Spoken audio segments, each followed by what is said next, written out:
कोई कहता है कि वो ज्योति स्वरूप है, कोई कहता है प्रकाश स्वरूप है। ज्योति और प्रकाश एक ही बात है। ज्योति प्रकाश का मतलब नहीं है कि आँख से दिखने वाली ज्योति या प्रकाश। ज्योति प्रकाश का अर्थ है ज्ञान रूप है, वो आप ही हैं, कोई दूसरा नहीं है। आत्मा आप ही हैं, आप ज्ञानमय हैं। आपका ज्ञान न होता तो सूरज का प्रकाश कौन जानता? सूरज का प्रकाश सूरज नहीं जानता है, आग का प्रकाश आग नहीं जानते। जानने वाला आत्मा ही वस्तुतः प्रकाशकों का प्रकाशक है, प्रकाशों का प्रकाशक है। सारे प्रकाश अंधकारमय हैं, जानने वाला न हो। जैसे फूल उजारी का मिथ्या लग झर जाएं, जंगल में फूल खिले और व्यर्थ में झड़ गए, किसी को उपयोग में नहीं आए। तैसे सारा प्रकाश किस काम का? इन प्रकाश के पदार्थों को जानने वाला ना हो तो। इसलिए ज्ञान प्रकाश है, ज्ञान ज्योति है। वो कोई जैसे लाइट जल रही है ऐसा नहीं। आप स्वयं आत्मा हैं। अपने मन को चारों तरफ से हटा लीजिए, अपने आप रह जाइए बस। या तो ये सोचिए कि मैं नित्य हूँ, निर्मल हूँ, शुद्ध हूँ, चैतन्य हूँ, ज्ञान स्वरूप हूँ। इस भाव में मन लगाइए। इसको कहते हैं आत्मचिंतन। या बाहर की बातों को भूलने का प्रयास कीजिए। सब भूल गए तो अपने आप रह गए, कुछ न सोचो, बस बोध हो जाना चाहिए कि मैं देह से अतीत शुद्ध चैतन्य हूँ। उसके बाद कुछ न सोचना ध्यान है। कुछ सोचने की ज़रूरत ही नहीं, लेकिन कुछ न सोचने की स्थिति में नहीं जा पा रहे हैं तो ये सोचो कि मैं निर्मल हूँ, शुद्ध हूँ, कल्याण रूप हूँ, कोई दुख मेरे में नहीं है। और जो कुछ मैं मानता हूँ वो सब कणों का जोड़ है, परिवर्तनशील है, रहने वाला नहीं है। इन दोनों बातों को जो अपने मन में रखेगा वो दुखी नहीं होगा। आध्यात्मिक साधना का फल है दुखों से छूट जाना। चाहे आप वेद वाणी पढ़ें, श्रुति वचन, चाहे कबीर वाणी पढ़ें, चाहे बुद्ध वाणी पढ़ें, चाहे शंकर वाणी पढ़ें, सब यही बताते हैं दुख से छूटने की बात। दुखों से अत्यंत निवृत्ति। और दुखों से तभी छुटकारा है जब मिलने वाली चीज़ों के प्रति अनासक्ति होगी। जो कुछ हमें मिलता है सब कणों का जोड़ है और रहने वाला नहीं। धन के कमी होने से कोई दुखी है, परिवार के कुपात्री होने से कोई दुखी है, कुआचरण में चल रहा है। कोई दुखी है कि उसके परिवार में एक आदमी ऐसा है जो खाट पर ही रात दिन पड़ा है। कोई दुखी है कि कुछ बलवान क्रूर लोग उसे सता रहे हैं। अनेक प्रकार के दुख हैं। और इन दुखों के हट जाने पर भी जो मन का असंतोष है वो तो सब समय रहता ही है। ये सब की दवाई सहना, शीतल रहना, विचार से रहना, संतोष रखना, यही चारा है। और जितनी उपलब्धियां हैं सब स्थिर नहीं है, सब भागने वाली हैं। प्राप्त पदार्थों की परिवर्तनशीलता जो निरंतर देखता है और अपने आत्मा की स्थिरता, उसका मन दुखों से मुक्त होता है। प्रारब्ध का स्वरूप क्या है? प्रारब्ध कहते हैं जो भोग के लिए प्रारंभ है। 3 कर्म हैं, क्रियमाण, संचित, प्रारब्ध। मनुष्य शरीर में रहकर जो हम पाप पुण्य करते हैं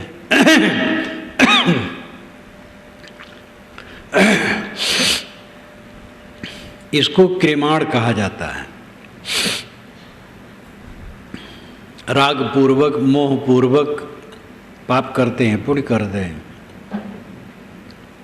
राग करते हैं, द्वेष करते हैं, मोह करते हैं, वैर करते हैं, और इसको लेकर के दान करते हैं, चोरी करते हैं, हिंसा करते हैं, दया करते हैं।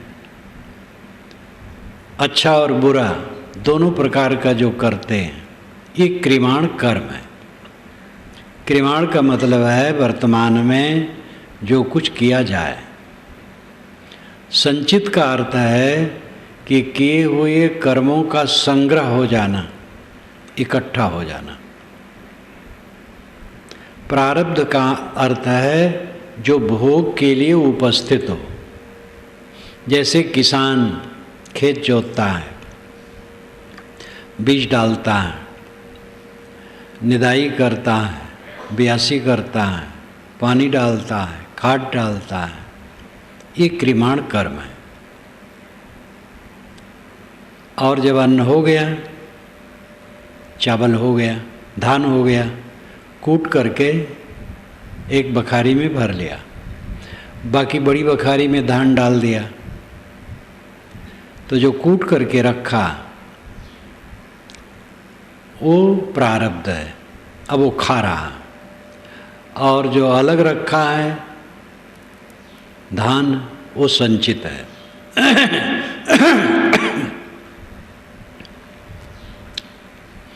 और जो वर्तमान में गोड़ जोत रहा है, बो रहा है, सिंचाई निदाई कर रहा हो, क्रियमाण है। क्रियमाण कर्म वर्तमान में किए जाने वाला, संचित कर्म संग्रह, प्रारब्ध भोग में उपस्थित।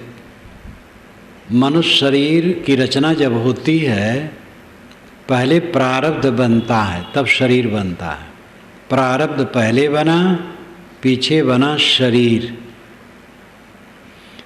तो जब जीव शरीर छोड़ता है तो कुछ कर्म संस्कार आगे हो जाते हैं, उसी से शरीर बनता, वही प्रारब्ध है। कैसे बनता है? उसके अपने नियम हैं। वो प्रकृतिगत नियम है, स्वभाव सिद्ध नियम है, उसको कोई बैठ करके करता वरता नहीं। जैसे कल मैंने उदाहरण दिया था, पौधा बना, फूल खिले, कलियां मुरझाईं, बीज आए, फल लगे, इसको कोई करता है?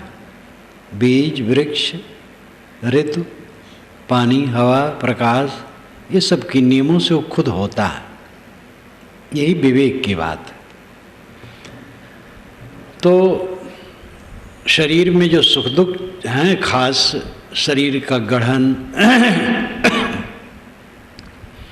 अंगों का होना, टेढ़ा मेढ़ा होना, ठीक होना, कमज़ोर होना, बलवान होना, ये सब प्रारब्ध कृत है। बुद्धि का तीव्र होना, बुद्धि का मंद होना, ये प्रारब्ध कृत है। संयम रखते हुए भयंकर रोग आ जाना, ये प्रारब्ध कृत है।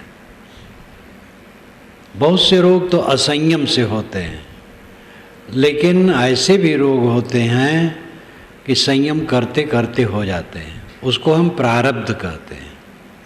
प्रारब्ध को मिटाया नहीं जा सकता है, भोगना पड़ेगा। कुछ प्रारब्ध है जो बदला जाता है। ये साधु लोग जहाँ थे, जहाँ जन्मे, जो कुछ मिला था प्रारब्ध कृत था, लेकिन उसको छोड़ दिए। तो ये बाहर वाला तो छूट सकता है, परिवार छोड़ दिया, घर द्वार छोड़ दिया, छूट गया। लेकिन शरीर जो साथ है, तो शरीर में जो उसके पाप पुण्य कृत सुख और दुख भोग हैं, वे उदय हो गए और उनको भोगना पड़ेगा। प्रारब्ध बदला नहीं जा सकता है। प्रारब्ध बदलने में बस यही सामान्य समझ लेना चाहिए कि साधु लोग घर छोड़ दिए, इस तरफ आ गए, तो जो वहाँ मिला था प्रारब्ध रूप ही था, लेकिन वो छोड़ दिए। तो बाहर की चीज़ें छोड़ सकते हैं, लेकिन जो शरीर है उसकी गढ़न को थोड़े छोड़ सकते हैं, और उसमें जो स्थितियाँ उसको थोड़े छोड़ सकते हैं। कोई मंद बुद्धि का है, मंद बुद्धि रहेगी, तीव्र बुद्धि का है, तीव्र बुद्धि रहेगी, चाहे अच्छे में लगावे चाहे बुरे में लगावे।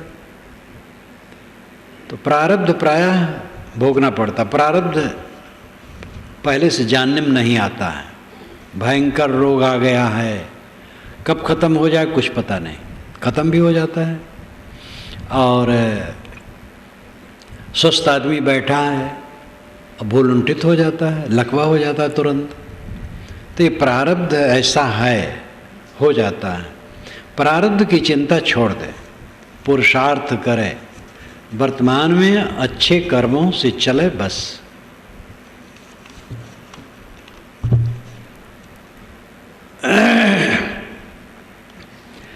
हिंदुस्तान की धार्मिक ग्रंथों पर पुस्तक प्रायः लिखी जा चुकी हैं आपके द्वारा, लेकिन अब तक पुराणों, भागवत तथा हदीस और कुरान पर पुस्तकें नहीं लिखी गई हैं।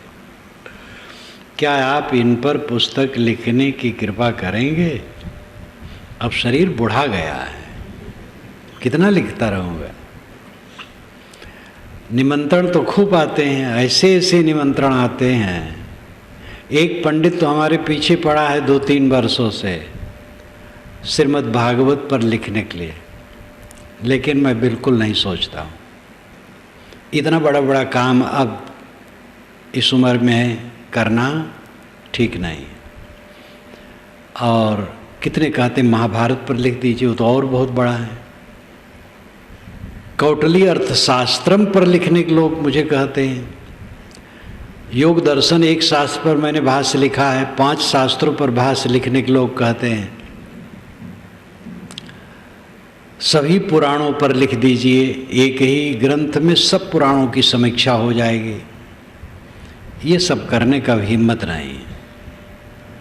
अब शरीर है, स्वास्थ्य ठीक है, किसी बातचीत को देखते पढ़ते मन में गुदगुदी आ जाए, जो साधना परक है, हमारी लाइन का है, जिसमें कि साधना की बातें कुछ लिख जाए तो कोई ताज्जुब नहीं। कसम नहीं खाया हूँ कि नहीं लिखूँगा, लेकिन ये बड़े बड़े काम भागवत पर, पुराण पर, महाभारत पर, कौटिल्य अर्थशास्त्रम पर, अन्य 5 शास्त्रों पर, अब ये सब लिखने की हिम्मत नहीं।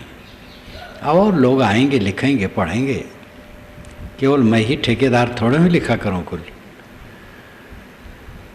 अभी गत वर्ष में मैं कबीर दर्शन पढ़ रहा था प्रेस में देने के लिए।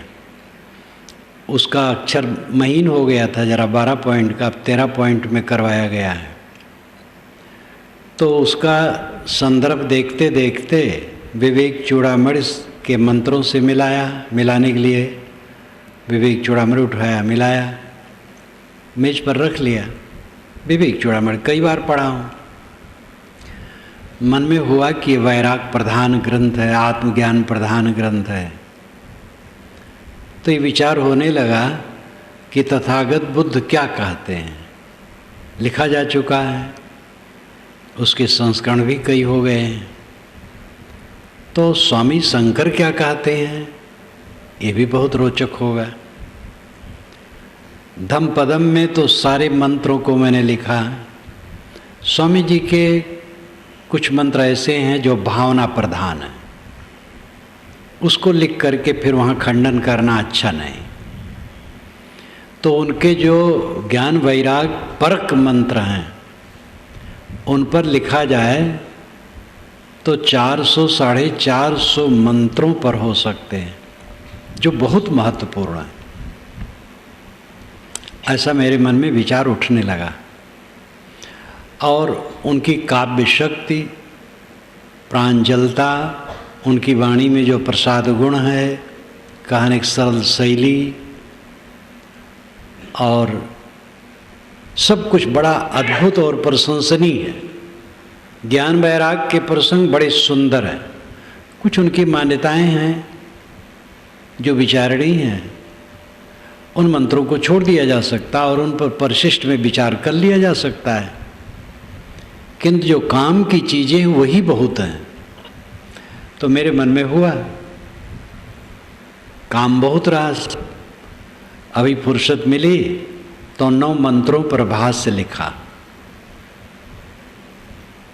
अब उसमें कुछ होता जाएगा तो हो जाएगा, तो हो जाएगा, नहीं होगा तो नहीं होगा।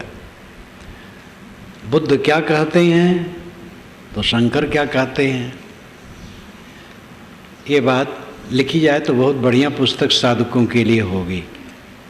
तो इस प्रकार कोई साधना परक चीज़ हो, दिमाग में आ जाए, कुछ और लिख दूँ, स्वास्थ्य ठीक रहे, तो कोई ऐसी बात नहीं है। लेकिन ये बड़ी बड़ी पुस्तकें लिखना, बड़े काम करना, अब ये सब दिमाग पे नहीं आता है। कल दिनांक 20 को सभी मंदिरों में देवी देवताओं ने दूध पिया। इस घटना के बारे में समझाने की कृपा करें। ये तो राजनीति है, राजनीति करने वाले लोग ऐसा करते रहते हैं। कौटिल्य अर्थशास्त्रम आज से 2300 वर्ष पुराना ग्रंथ है, राजनीति का बहुत महत्वपूर्ण ग्रंथ है। उसमें लिखा है कि राजा के पास धन की कमी हो जाए तो चौराहे पर देवता प्रकट कर दे और उसमें सब लग जाए आदमी। कोई कहे कि मेरी आंखें नहीं थी, हो गई इसकी पूजा करने से, कोई कहे मुझे ये मिल गया, वो मिल गया, खूब चढ़ावा होगा, फिर वो पैसा राजकोष में जाए। तो राजा लोग, मंत्री लोग, राजनेता लोग और राजनीतिक दृष्टि वाले ये सब काम करते रहे हैं। धर्म के क्षेत्र में भी राजनीतिक काम करने वाले हैं। लोगों को वर्गला करके खींचना। बम्बई में समुद्र का पानी मीठा हो गया किसी पीर के प्रभाव से, तो इतना लोग पानी भर के पीने लगे और बोतल में ले जाने लगे। सुनता हूँ सरकार चिल्ला रही है, अरे ये सब नुकसान करेगा, नहीं पीना चाहिए, पुलिस कहती है, कौन मानता है। तो दूसरे तरफ ये हुआ कि दुर्गा जी को दूध पिला दिया गया। आज से 10-11 वर्ष पूर्व गणेश जी दूध पिए थे, अब दुर्गा जी पी ली। और मैं तो यही निवेदन करता हूँ, इन लोगों को पिलाना चाहिए बराबर। 4-6 महीने पिलाएं तो दुर्गा जी, गणेश जी सब घूमने फिरने लगेंगे, उनके हाथ पैर में बल आ जाएगा, हम लोगों का बड़ा लाभ होगा। लेकिन इनकी श्रद्धा एक ही दिन रहती है, क्योंकि राजनीतिबाजी रहती है। जीव मरने के बाद कहाँ जाता है? जैसा कर्म करेगा वैसे वहाँ जाएगा। जैसे कर्म कोई कुछ खत्म तो होता नहीं, न जड़ खत्म होता है न चेतन। ये वैज्ञानिक तथ्य है कि सत्तात्मक जगत में जिन मौलिक पदार्थों की सत्ता है वह न तो उत्पन्न हुए हैं और न मिटेंगे, खाली संयोग विभाग हो जाता है। एक जगह हो जाना, अलग अलग हो जाना, बस। इसलिए कुछ मिटता नहीं है। आत्मा अमर है, ये जड़ पदार्थ के मूल द्रव्य भी नित्य हैं, कुछ मिटेगा नहीं। एक बूंद पानी हमारे सामने गिरा और सूख गया, पानी सब सूख गया। कोई पूछे पानी के कण कहाँ कहाँ गए तो कौन बताएगा? जल की एक बूंद में 6000 शंख परमाणु होते हैं, ये वैज्ञानिक बताते हैं, अनुमान से बताते हैं। सूख जाने पर वो कण कहाँ कहाँ गए कौन बताएगा? लेकिन वो नष्ट नहीं हुए, रहेंगे जरूर। जीव भी अपने कर्म के अनुसार फल पाएगा। जीव मिटेगा नहीं, जड़ मिटेगा नहीं। जड़ और चेतन दोनों मिटते नहीं हैं, दोनों नित्य हैं। जरूरी यह है कि अपने कर्मों को संभालो, कर्म अच्छे करो, बुरे न करो। कर्मों का फल भोग सबको सामने है, जो जैसा करता है पाता है, इसलिए कर्म सुधार करके चलो।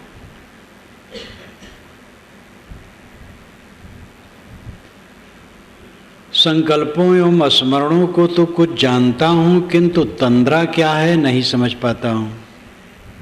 मैंने कई बार कहा है कि तंद्रा, निद्रा और असावधानी, साधना में इन तीनों से बचे रहो। जब साधक बैठता है स्थिर होकर के और मन एकाग्र होने लगता है, तब तंद्रा आती है और निद्रा आती है। ये भी चला दो। तंद्रा का मतलब है एक सपना जैसा होना। वो सपना नहीं रहता है, जागृत रहती है, लेकिन पूरी जागृति घट जाती है, कुछ जागृति घट जाती है। और तंद्रा जैसे नहीं, कुछ दृश्य जैसा आने लगता है दिमाग में, वो तंद्रा है। और निद्रा है जिसमें कुछ नहीं आता, गाढ़ी नींद आ गई। तो तंद्रा, निद्रा और असावधानी। ध्यान करने बैठे और तंद्रित हो गए, अर्ध सुषुप्त, तो बेकार गया। और सो गए तो बेकार गया। और सावधान नहीं है, मन इधर उधर घूम रहा है, बैठे हो ध्यान कक्ष में और मन पहुंच गया है खुलदाबाद या सुलेम सराय, तो बेकार हुआ। इसलिए तंद्रा, निद्रा और असावधानी छोड़ करके साधना करो, ये कहा जाता है।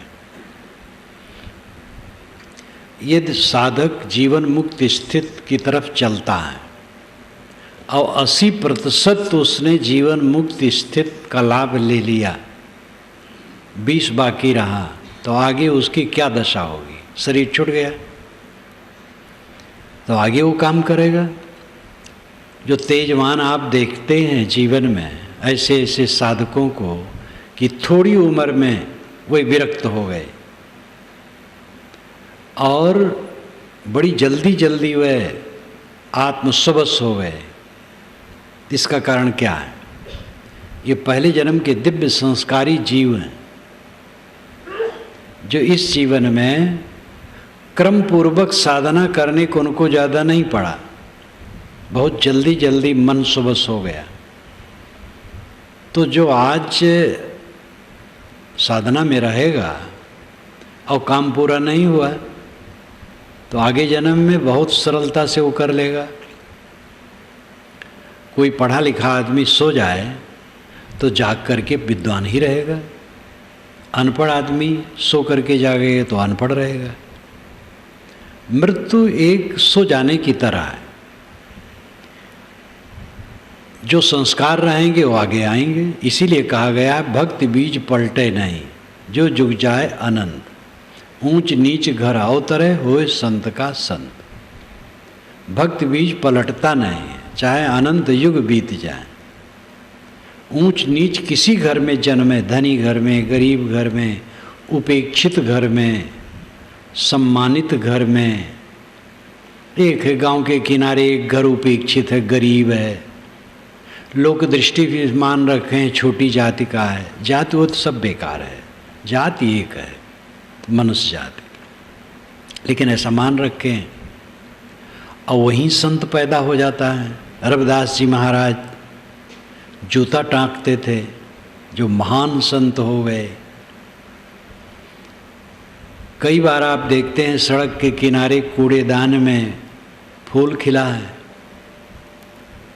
तो फूल के बीच के दाने वहाँ कहीं आके पड़ गए और नमी पाया, उगाया और फूल खिला है गगन मगन। तो कहीं भी हो ऊंच नीच लौकिक दृष्टि से, लेकिन वो संत का संत रहेगा।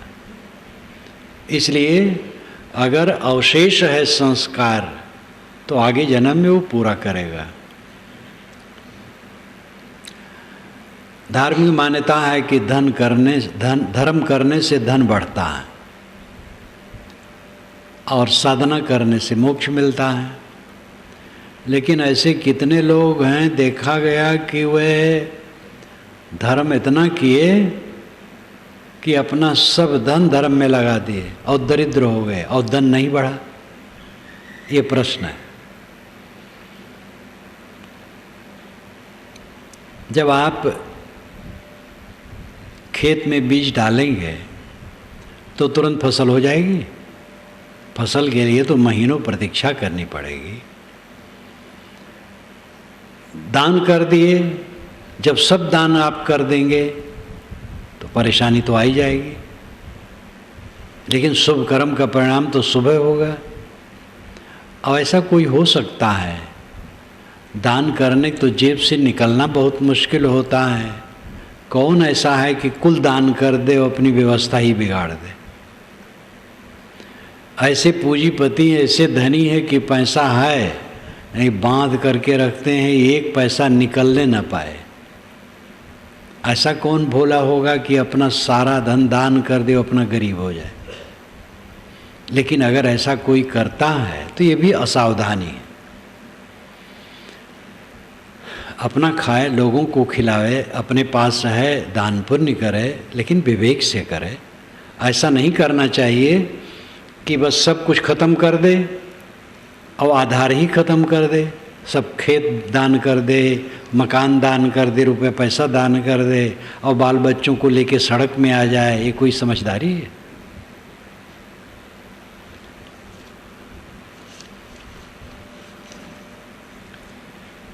क्या शारीरिक तल पर प्रेम संभव है? प्रेम को तो ज़्यादा यही कहा करते हैं, अमुक लड़की से अमुक लड़के को प्रेम हो गया। ये प्रेम को बदनाम करना। कबीर साहब की प्रसिद्ध साखी है, ढाई आखर प्रेम का पढ़े सो पंडित होए, पोथी पढ़ी पढ़ी जगमुआ पंडित हुआ न कोई। काशी में रह के साहब कहते हैं जहाँ पंडितों का गढ़ है, आज भी गढ़ है। एक एक पंडित ऐसे हैं कि बाल की खाल निकाले तैयार हैं। और उस जगह में रह करके साहब कहते हैं पोथी पढ़ पढ़ जगमुआ पंडित हुआ न कोई। और ऐसा नहीं है कि कबीर कहते गली खोची में और उनकी आवाज़ नहीं जाती है। उनकी आवाज़ तो इतनी गूंजती थी, अद्भुत बात है। संगमलाल पांडे जो प्रयाग विश्वविद्यालय के दर्शन विभागाध्यक्ष थे, जिनकी पुस्तकें दर्शन में पढ़ाई जाती, पहली बार जब आए तो शायद सन 81 रहा होगा, तो उन्होंने शुरू ही में कहना ये शुरू किया कि आज का युग प्रकाश का युग है, प्रकाशन है, मीडिया है, अखबार है। हम लोग अपना नाम अखबारों में देते हैं, इश्तिहार में छपाते हैं और रेडियो में देते हैं, और एक ज़िला में जीवन भर प्रसिद्ध नहीं हो पाते हैं। कबीर का ज़माना ये सब कुछ नहीं था, छपा खाना था ही नहीं। और कबीर जैसे मस्त संत विज्ञापन से बहुत दूर, और अपनी नौजवानी में ही पूरे उत्तरी भारत में गूंज गए। ये आश्चर्य होता है। तो उन्होंने बिल्कुल सच कहा था। गरीबदास जी महाराज ने लिखा है, 5 बरस के जब भय काशी माहि कबीर, गरीबदास अजब कला ज्ञान ध्यान गुणसीर। छुटपन में ही उनके विलक्षण कथन और सोच।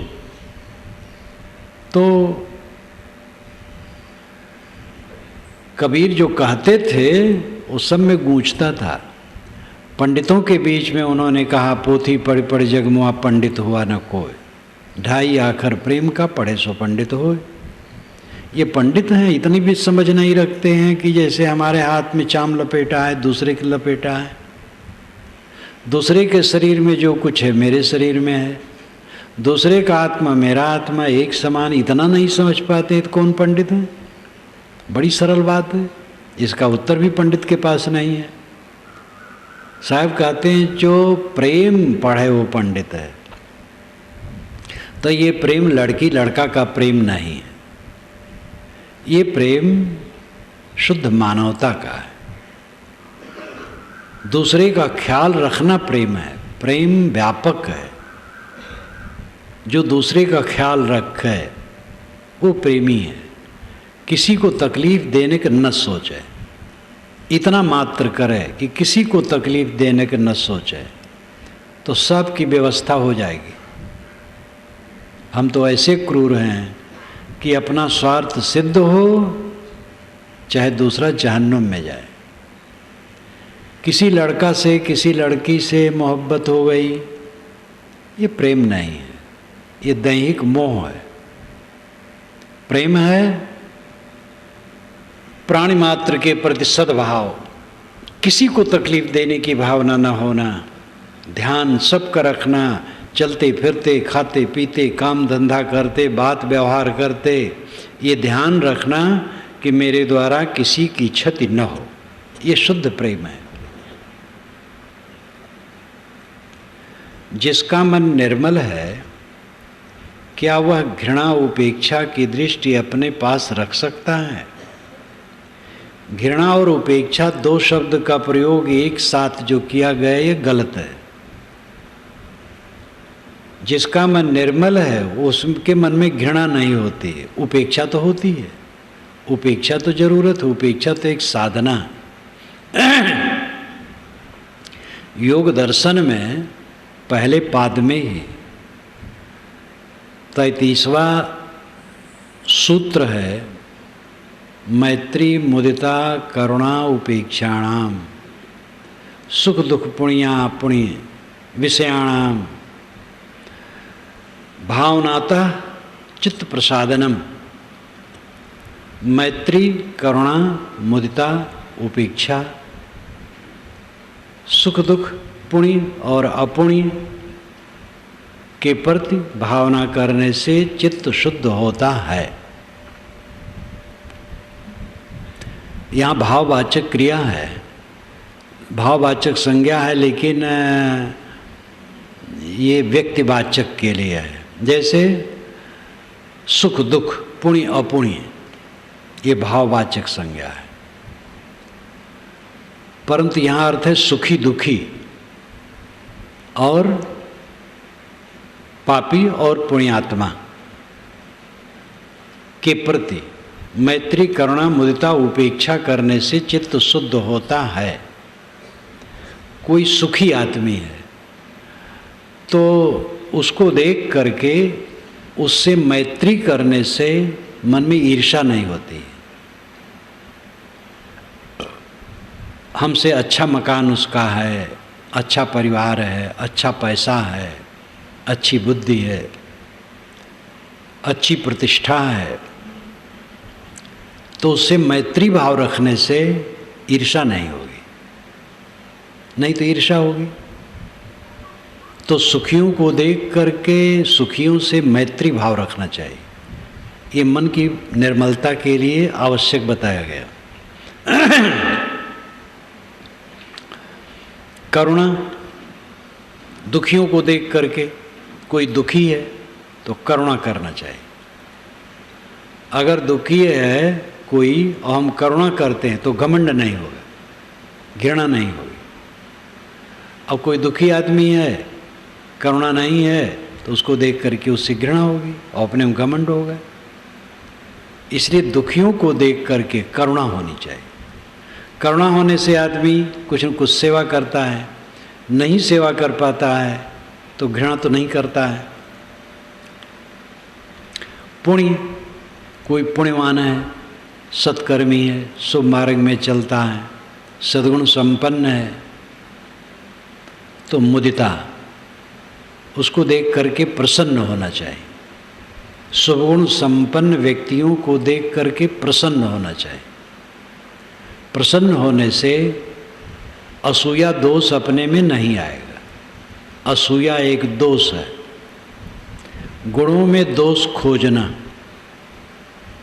कोई ज्ञान वैराग संपन्न है उसमें दोष खोजना, कोई दान पुण्य ज़्यादा करता उसमें दोष खोजना, कोई विद्वान है उसमें दोष खोजना। किसी प्रकार का सद्गुण है, गुण है, तो उसमें दोष खोजने की जो प्रवृत्ति होती है इसको असूया कहते हैं।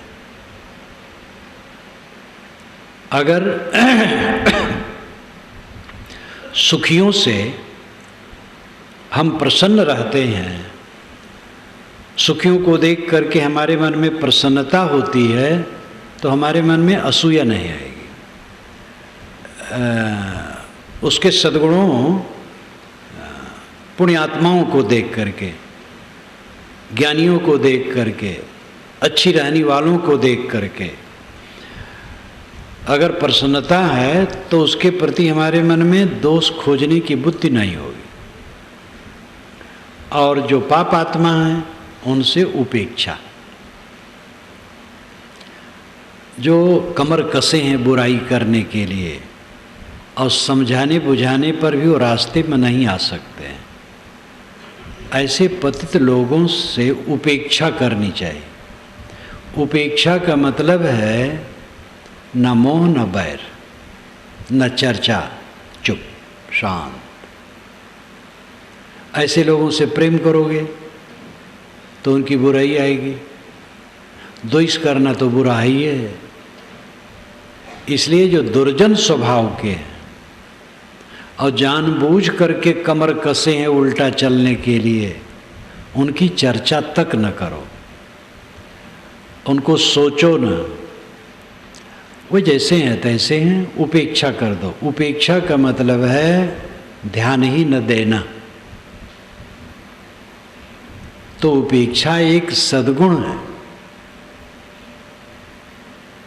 तो घृणा और उपेक्षा दो शब्दों का प्रयोग एक साथ गलत है। घृणा नहीं करना चाहिए, उपेक्षा करना चाहिए। कहाँ उपेक्षा करना चाहिए? जहाँ अपना बस न चले, सुधार हम उसको न सकें और अटपट आदमी है, तो मन वाणी कर्म से उधर सोचना ही नहीं। कहीं मिल गया, जय राम जी की हो गया, दंड प्रणाम, कुशल मंगल, ठीक है, लेकिन संबंध न करे। उसको सुधार पाओगे नहीं, खींचोगे, लड़ोगे, अथवा उसके दोष तुम्हारे में आएंगे। प्रेम करोगे दोष आएगा, नहीं तो लड़ोगे, तो क्या फायदा है? इसलिए उपेक्षा चित्त को शुद्ध करने के लिए जरूरी है। इसको खूब ठीक से समझ लेना चाहिए। सुखी से मैत्री करने से ईर्ष्या नहीं होती है, दुखी लोगों पर करुणा करने से घृणा नहीं होती है, पुण्यात्माओं से प्रसन्न रहने पर उनमें असूया दोष, यानी उनमें दोष खोजने की त्रुटि नहीं रहती है हमारे में। और जो अटपट लोग हैं उनसे एकदम अलग रहने से द्वंद नहीं होता। जिनसे कोई गलती हो जाए वे सुधर सकते हैं, और जो जानबूझ करके कमर कसे है उल्टा चलने के लिए, उसको सुधारने के चक्कर में पड़ोगे तो दुखी होगे, समझ लो। इसलिए उसकी उपेक्षा आवश्यक है।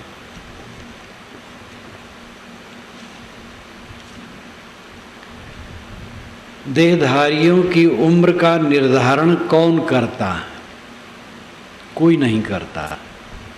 सब बीजी असर कर्म के अनुसार होता है। सहज उत्तर है, भगवान करता है, सब भगवान करता है। ये सहज उत्तर है। भगवान क्या है? भगवान तो खैर मनुष्य के लिए कहते, पवित्र आत्माओं के लिए भगवान शब्द हटा दिया जाए, ईश्वर करता है। तब अनेक शंकाएं खड़ी होती हैं।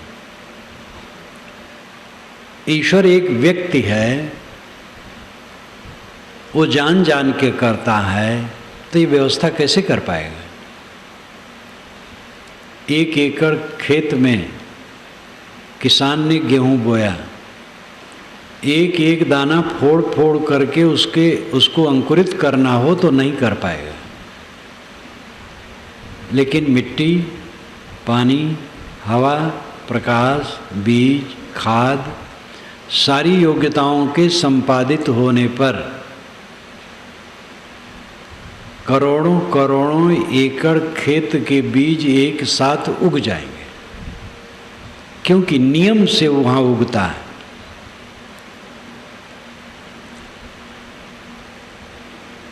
व्यक्ति, ईश्वर ये काम नहीं कर पाएगा। ईश्वर कहने से हम एक व्यक्ति की कल्पना करते हैं और व्यक्ति ऐसा काम नहीं कर पाएगा। नियम व्यापक काम करता है, व्यक्ति सीमित काम करता है। ईश्वर अगर व्यक्ति है तो असंख्य जीव हरदम देह धरते छोड़ते हैं, उनकी व्यवस्था कैसे कर पाएगा? व्यक्ति का लक्षण है सोचना और काम करना क्रमशः, और नियम का लक्षण है उसमें सोचना नहीं होता, उसमें चेतना नहीं होती, स्वभाव होता है, स्वभाव से सब होता रहता है। तो ये कर्मों के अपने स्वभाव हैं और ये दर्शनों में इसका खूब वर्णन है। सांख्य दर्शन, मीमांसा दर्शन, मीमांसा दर्शन इसको अदृष्ट कहता है और वैशेषिक दर्शन इसको विशेष कहता है। कोई प्रारब्ध कहता है, कोई कुछ कहता है, लेकिन ये बात नहीं कि इस पर विचार नहीं किया गया है। भारतीय परंपरा में इस पर सूक्ष्म विचार किया गया है, लेकिन उन विचारों और चिंतनों की बात पंडित लोग आगे नहीं बढ़ाते हैं जिससे लाभ हो। पंडित महात्मा उस पर ध्यान रखते हैं। भगवान को राजी कर लो, सब काम हो जाएगा। भगवान को लड्डू चढ़ा दो, बस सब हो जाएगा। भगवान करता है कह करके सब खुश करते रहते हैं। नियम है जिसको वैदिक भाषा में ऋत कहते हैं। ऋतस् तंतुम विततम, ऋत के तंतु सर्वत्र परिपूर्ण है, नियम सर्वत्र व्याप्त है।